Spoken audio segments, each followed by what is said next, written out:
ፕሬዝዳንት ትራምፕ ኢራን ስምምነት ላይ እንድትደርስ የመጨረሻ ያሉትን የ10 ቀናት የጊዜ ገደብ ሰጥተዋል። ሁለት ያልተሳኩ ድርድሮችን ያካሄዱት አሜሪካና ኢራን በስዊዘርላንድ ጄኔቫ የሚያካሄዱት ድርድር ውጤት ምንም ይሁን ምን የነጭ ቤተ መንግስት አለቃ ዶናልድ ትራምፕ አንዳች ነገር ይፋ ያደርጋሉ ተብሎ ይጠበቃል። በአሜሪካ ወታደራዊ ከበባ ውስጥ የገባችው የፋርሱ ሀገር ኢራን ከፕሬዝዳንት ትራምፕ ሊመጣ ለሚችል ማናቸውም ጥቃት መዘጋጀቷን እየገለጸች ትገኛለች። ሆኖም የአሜሪካ ከፍተኛ ወታደራዊ ባለስልጣናት ጭምር በኢራን ላይ የሚወሰድ የኃይል እርምጃ ከባድ ያጸፋ ምት ሊያስከትል ከመቻሉም ባለፈ ቀጠናውን ወደ ለየለት ግጭት ሊከተው ይችላል የሚል ስጋታቸውን እየገለጹ ይገኛሉ። የተወደዳችሁ የአንኳር ዜና ቤተሰቦች አብራችሁን ከቆያችሁ ዝርዝር መረጃዎችን ወደ እናንተ እናደርሳለን። መልካም ቆይታ።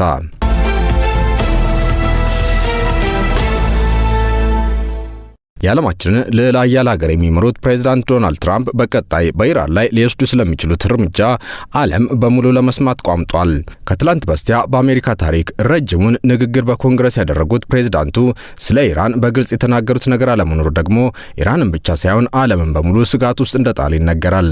አሜሪካ በኢራቅ ላይ ወታደራዊ እርምጃ ከወሰደችበት ከፈረንጆቹ 2003 በኋላ ለመጀመሪያ ጊዜ ግዙፍ ጦሯን በመካከለኛው ምስራቅ ያሰማራች ቢሆንም የዓለማችንን ግዙፉን ጦር የሚያዙት ፕሬዝዳንት ትራምፕ ግን ለጊዜው ምንም ከመናገር ተቆጥቧል።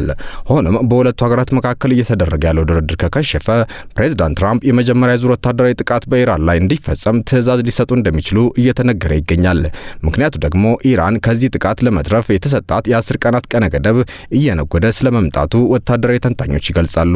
ከዋይት ሀውስ ሾልከው የወጡ መረጃዎች እንደሚጠቁሙት በመጀመሪያው ዙር የአሜሪካ ጥቃት ሰለባ እንዲሆኑ የተመረጡት ኢላማዎች ደግሞ ከኢራን የባላስቲክ ሚሳኤሎች ፕሮግራም ጋር የተያዙ መሰረተ ልማቶች፣ ቁልፍ የኒውክሌር መሰረተ ልማቶች እንዲሁም የኢራን አብዮታዊ ዘብ ዋና ጽሕፈት ቤት ናቸው።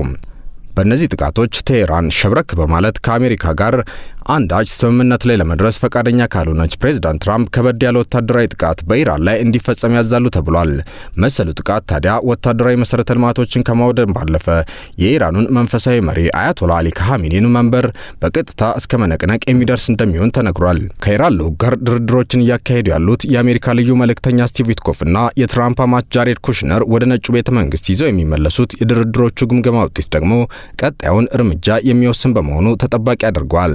ፕሬዝዳንት ትራምፕ በአደባባይ ቀጣዮቹ 10 ቀናት ወሳኝ መሆናቸውን በጠቀሱበት ንግግራቸው ወይ ስምምነት ላይ ይደረሳል አሊያም ኢራን በጣም መጥፎ ነገሮች ይገጥሟታል ማለታቸው አይዘነጋም።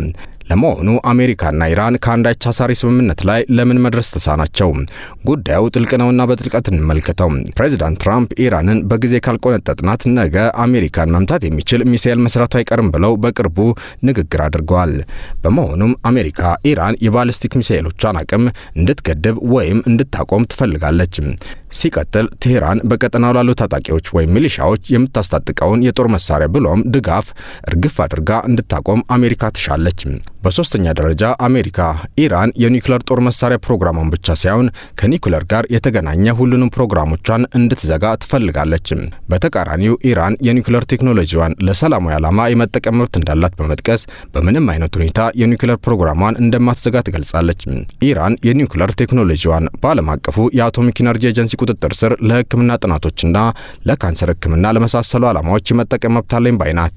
ሆኖም የፕሬዝዳንት ትራምፕ አስተዳደር ኢራን ምንም አይነት የኒውክሌር ፕሮግራም ሊኖራት አይገባም ቢሉም የኢራን አመራሮች ለዓመታት ቢሊዮን ዶላሮችን ፈሰስ ያደረጉበትን ይህንን የኒውክሌር ቴክኖሎጂ እንደዋዛ ይተዋሉ ብሎ ማሰብ አይቻልም። ኢራን የባላስቲክ ሚሳይሎቿንም ቢሆን የህልውናዋ መሰረት አድርጋ የምትቆጥረው በመሆኑ በጀ ብላ ለአሜሪካ እንደው ተይው ይቅርብሽ ለሚለው ምክር ሸብረክ ትላለች ተብሎ አይጠበቅም። እዚህ ጋር አሜሪካ በኢራቅ ላይ ጥቃት ከፈጸመች ከ23 ዓመታት በኋላ ግዙፍ የተባለለትን የአየርና የባህር ኃይሏን በመካከለኛው ምስራቅ ማሰማራቷ እንዳይዘነጋ አሜሪካ አብርሃም ሊንከንና ጄራልድ ፎርድ የተሰኙትን ግዙፍ የጦር ጄቶች ተሸካሚ መርከቦች 16 የባህር ኃይል መርከቦችን በመካከለኛው ምስራቅ የህዋ ክፍሎች ላይ አሰማርታለች።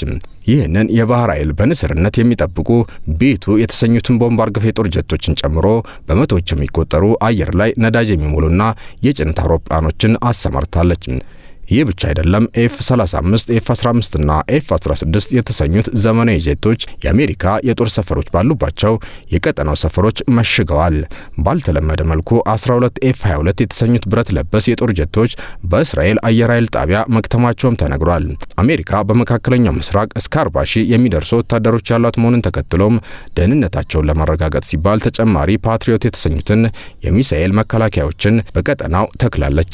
በተጨማሪም ዋሽንግተን በሊባኖስ ካለው ኤምባሲዋ ወሳኝ ከተባሉ ሰራተኞች ውጪ ሌሎቹን ማስወጣቷ የተነገረ ሲሆን በሌሎች የቀጠናው ሀገራትም መሰል እርምጃ መውሰዷ ተመላክቷል። በሌላ በኩል የአሜሪካ የደህንነት ቢሮ CIA ኢራናውያን ደህንነቱ በተጠበቀ መልኩ ከቢሮ ጋር መገናኘት የሚችሉበትን መመሪያ የያዘ መረጃ በፋርሲ ቋንቋ ጭምር ይፋ ማድረጉ ከወታደራዊ ዝግጅት በተጨማሪ አሜሪካ በደህንነቱ ረገድም ዝግጅቷን ማጠናከሯን ማሳያ ተደርጎ ተቆጥሯል። ታዲያ ምንም እንኳን አሜሪካ በየዕለቱ በሚሊዮን ዶላሮች የሚያስወጣትን ይህንን ያህል ወታደራዊ ጡንቻ በኢራን ዙሪያ ብታፈረጥምም በትራምፕ አስተዳደር ውስጥ ጭምር አለመግባባት መኖሩ ይነገራል። ለአብነት የአሜሪካ ጦር አባል የሆኑት ጄኔራል ዳን ኬን አሜሪካ በኢራን ላይ ጥቃት ከፈጸመች አሜሪካውያን ዋጋ ሊከፍሉ ይችላሉ ሲሉ በተደጋጋሚ አስጠንቅቀዋል። ጄኔራሉ አክለውም ይህ ግጭት ከተባባሰ አሜሪካ ያላትንና በዓለም አቀፍ ደረጃ ተፈላጊ የሆኑትን እንደ ፓትሪዮትና ታድ የመሳሰሉ የሚሳኤል መከላከያ መሳሪያዎችን ክምችት ልታጣ እንደምትችል ያስጠነቅቃሉ። ጄኔራል ዳን አሁን ላይ ኢራንን ማጥቃት ከዚህ በፊት እንደተደረገው ጥቃት ቀላል አይሆንም ቢሉም ፕሬዚዳንት ትራምፕ ግን ጄኔራሉን የውሸት ዜና ሰለባ ስለመሆናቸው በመግለጽ ማስጠንቀቂያቸውን አጣጥለዋል። አሜሪካ በዓለማችን ላይ ወታደራዊ አቅሟ ልዕለ ኃያል መሆኗን ጄኔራሉ ዘንግተዋል ያሉት ፕሬዚዳንቱ ጄኔራል ዳን ጦርነት በቀላሉ የሚያሸንፉት ነገር አድርጎ ያመነ ጅላጅል ቢጤ ነው ሲሉ ወርፈዋቸዋል። ኢራን በበኩሏ ለአይቀሬ የጦርነት ድግስ ከተጠራው በሚል በአየር በምድርና በባህር ላይ ዝግጅቷን አጠናክራ መቀጠሏ ተሰምቷል። የኢራን አብዮታዊ ዘብ በሀገሪቱ ደቡባዊ የባህር ዳርቻዎች ላይ የጦር መርከቦችን፣ ሚሳኤሎችንና ድሮኖችን የመሳሰሉ ወታደራዊ መሳሪያዎችን ያካተተ መጠነ ሰፊ የጦር ልምምድ አድርጓል።